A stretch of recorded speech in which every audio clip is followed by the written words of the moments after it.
कहानी शुरू होती है बेथानी नाम के एक छोटे से गांव से, जहां मरियम, मार्था और उनका भाई लाजरस रहते थे। यीशु मसीह इन तीनों भाई बहनों के बहुत अच्छे दोस्त थे। मरियम और मार्था दोनों बहनें अपने भाई लाजरस से बहुत प्यार करती थीं। गांव वाले भी इन तीनों को बहुत मानते थे क्योंकि वो बहुत नेक दिल और धार्मिक थे। एक दिन लाजरस अचानक बहुत बीमार पड़ गया। उसकी तबीयत दिन ब दिन बिगड़ती जा रही थी। मरियम और मार्था समझ नहीं पा रही थीं कि क्या करें। उन्हें लगा कि अब तो बस यीशु ही लाजरस को बचा सकते हैं। उन्होंने फौरन एक संदेशवाहक को यीशु के पास भेजा। काश यीशु यहाँ होते तो हमारे भाई को कुछ नहीं होता। हाँ, मुझे यकीन है वो जल्दी ही आ जाएंगे। मरियम और मार्था बहुत परेशान थीं। उन्हें पता था कि अब समय बहुत कम बचा है। वो हर पल यीशु के आने का इंतजार कर रही थीं। लाजरस की हालत और भी ज्यादा खराब होती जा रही थी। दोनों बहनों का दिल टूट रहा था।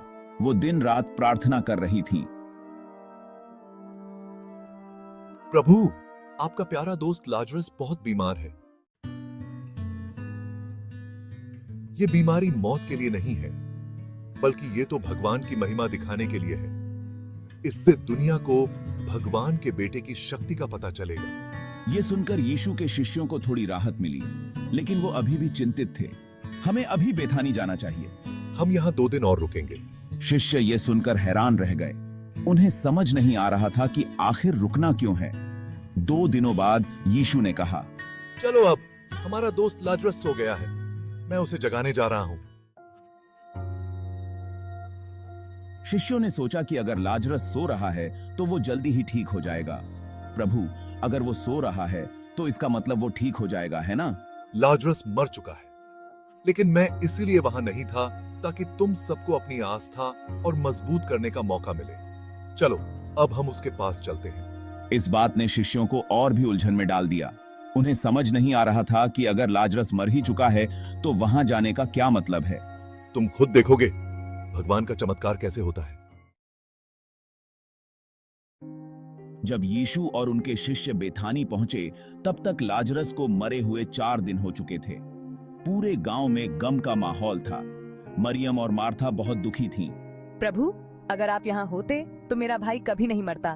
तुम्हारा भाई फिर से जिंदा होगा। हाँ प्रभु, मुझे पता है कि आखिरी दिन जब सबको जिंदा किया जाएगा तब वो भी जिंदा हो जाएगा।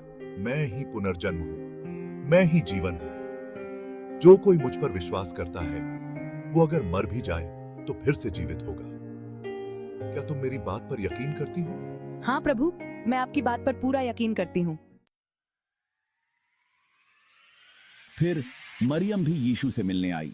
वो रोते हुए उनके पैरों पर गिर पड़ी और बोली, प्रभु, अगर आप यहाँ होते तो मेरा भाई नहीं मरता।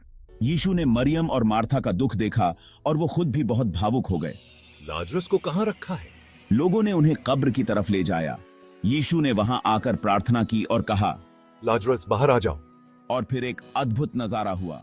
लाजरस, जो 4 दिनों से मरा पड़ा था, वो चलकर कब्र से बाहर आ गया। लोग हैरान रह गए और भगवान की महिमा का गुणगान करने लगे।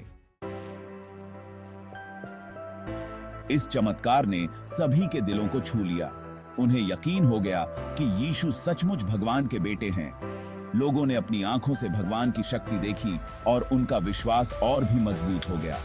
ये बात जंगल में आग की तरह पूरे यहूदिया में फैल गई। बहुत से लोग यीशु पर विश्वास करने लगे। इस घटना ने सभी को सिखाया कि अगर विश्वास और धैर्य हो तो भगवान के चमत्कार देखने को मिलते